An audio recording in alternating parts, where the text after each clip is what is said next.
Salut, dans cette vidéo, nous allons faire un point sur la dernière version désormais officielle du logiciel embarqué dans les MPC. Mais avant tout, un grand merci à tous pour les Super Thanks, ainsi qu'aux adhérents à la formule J'aime ce que tu fais. C'est vraiment cool car c'est réinvesti direct dans la chaîne, merci. Si vous souhaitez participer au développement de la chaîne ou simplement me payer un café pour me remercier, direction le bouton Super Thanks sous chaque vidéo. J'avoue, franchement, ça motive. MPC 3.4 est enfin sorti, soit plus d'1 an et demi après la mise en ligne du bêta. Cette version présente un bond de géant pour certains, un très net recul pour d'autres, et une sensation mi-figue, mi-raisin pour la plupart dont je fais partie. Afin de vous aider à prendre la décision de mettre à jour votre MPC, faisons le point sur cette fameuse 3.4. Si vous rencontrez des temps d'allumage très longs, à peu près 45 secondes, et un message d'erreur après l'allumage, il suffit de réinitialiser les préférences, le temps de chargement descend à une vingtaine de secondes. Déjà, une logique étrange sied dans le numéro de la version, puisqu'on passe de 2.15.1 à 3.4.1. C'est suffisamment rare pour être signalé, même si, bien entendu, ça ne présente pas un problème en soi. Pour commencer, et c'est pas à l'avantage du fabricant, cette version présente de nombreux bugs. Soyons clairs sur ce point, sur ma machine, il y a même plus de bugs avec la version officielle qu'avec le bêta.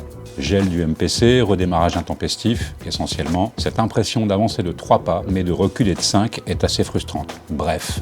Une fois ce point évoqué, on peut aller plus en avant dans notre synthèse. Alors oui, 3.4 apporte de très nombreux changements, ce qui peut donner l'impression de devoir tout réapprendre, d'après de nombreux commentaires. Pourtant, c'est pas forcément vrai, au contraire. Donc si vous êtes dans cette situation, je vous rassure, le passage de 2 à 3 se fait vraiment facilement, n'ayez aucune crainte. Les changements qui sautent aux yeux sont d'abord au niveau de l'interface qui a été entièrement repensée, une robe plus sombre qui gagne largement en lisibilité. L'ensemble a été revu afin de faciliter grandement le travail sur la machine, c'est sans conteste, puisque l'on peut vraiment voir en cette version un hybride MPC Stan, comme si les devs chez Akai s'étaient fait bouillir le cerveau pour s'inspirer des stations audio numériques, tout en conservant l'esprit, si je puis dire, des MPC. La contrepartie, qui fait très mal, c'est le sacrifice de certaines fonctionnalités qui manquent sévèrement aux utilisateurs, je dirais historiques des MPC. À commencer par la fusion des programmes avec les tracks. Pour les nouveaux utilisateurs, c'est beaucoup plus simple, mais pour les autres, c'est parfois très handicapant. Et il faudra repenser sa façon de travailler, au mieux et au pire, abandonner certains trucs devenus irréalisables, comme la possibilité de changer de programme de piste par séquence. Ceux qui utilisaient cette fonction pour le jeu en concert se retrouvent donc très limités, et pour eux, c'est un net recul. On pourra pallier péniblement à ce souci en décuplant le nombre de pistes, ce qui, avouons-le, est une douleur dans le cul, comme disent les anglo-saxons. Du reste, la grande nouveauté, c'est bien sûr les modes arrange et arrangement. C'est ici que l'on sent l'inspiration Stan. Il est désormais possible de travailler horizontalement sur une ligne temporelle, et ce point permet d'envisager l'écriture complète d'un morceau comme on le ferait sur l'ordi ou une partition. J'adore. Toute la partie mixage a été refondue, et pour le coup c'est un grand pas en avant, rendant cette tâche un poil plus agréable, là où c'était d'un illogisme déconcertant.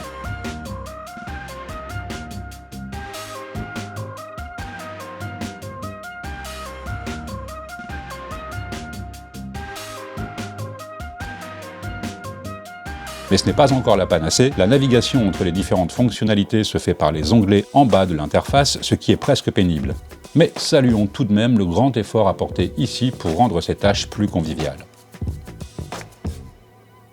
L'interface offre de nombreux raccourcis comme l'accès au sampler directement depuis la fenêtre principale, ou les différents bandeaux dont celui de gauche configurables selon nos besoins.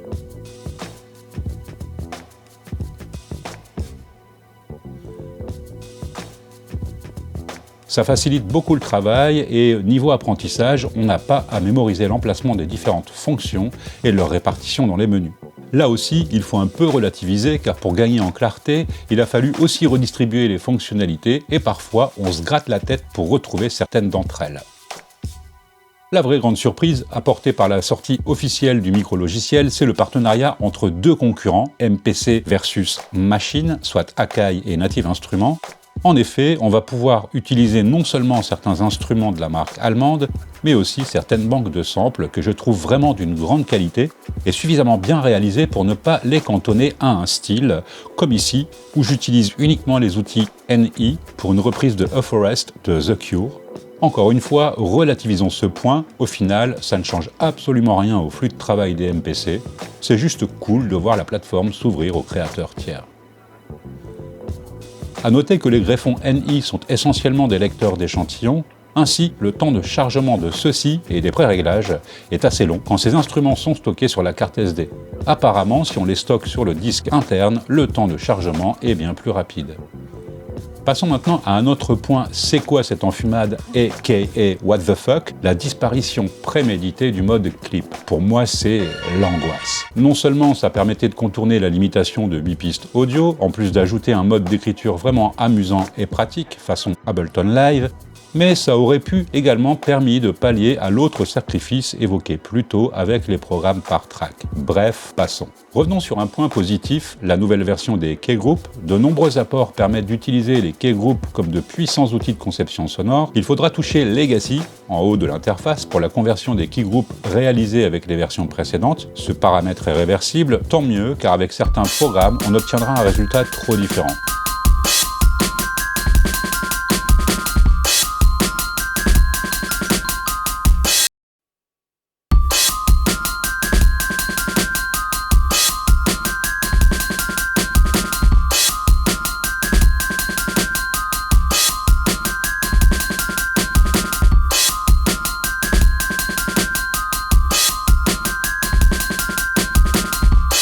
Notons les possibilités d'empilage ou de désaccordage des voix, d'unisson ou d'harmonisation.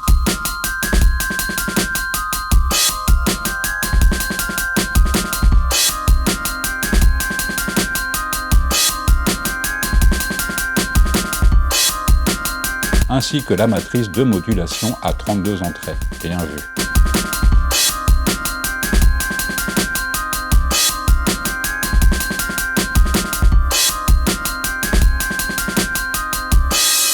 Pour terminer, je ne vais pas faire la liste des bugs, ils sont trop nombreux, mais un simple passage par MPC Forum dans le sous-forum dédié suffit à se donner une idée. L'admin précise bien que la plupart des bugs du bêta ne sont pas résolus, en plus de ceux apportés par la sortie du 3.4.1 au public. Pour ma part, après la mise à jour, j'ai rencontré à peu près tous les bugs et plantages évoqués sur ce forum. Après avoir réinitialisé les préférences, j'ai beaucoup moins de bugs, même si, avouons-le, cette version est un bêta public, tant elle n'est pas aboutie du tout. Pour conclure, avec cette version, il ne reste de nos bons vieux MPC originaux que les pads et le sampler. Les équipes de dev ont travaillé à simplifier la tâche aux nouveaux utilisateurs, laissant les plus anciens un peu circonspects. Si l'on pouvait travailler façon Ableton Live avant le passage au 3.4, c'est désormais terminé. Il faudra s'équiper du Force de Akai, un joli va te faire voir de la part de la marque, et on l'en remercie bien. Vous l'aurez compris, je ne suis qu'à moitié convaincu de cette version, et l'impression d'avoir perdu au change est parfois la plus forte. Je ne ferai sans doute pas de retour à la version précédente, mais a priori, un grand nombre d'utilisateurs continuera d'utiliser la V2.